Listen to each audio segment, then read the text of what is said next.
with these ideas, they're in the dream space. Grinding doesn't get you those. Dream space does. I want to read something to you from Rest is Resistance about our dream space. And I say our because I'm talking about communities and culture. Tricia Hersey calls herself the nap bishop, and she goes around creating rest spaces.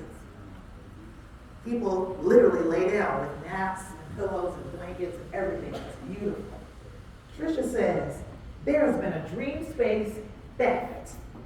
Our ability to dream, pause, and daydream has been replaced with the robbing of time, self-worth, self-esteem, hope, and connection to ourselves and each other.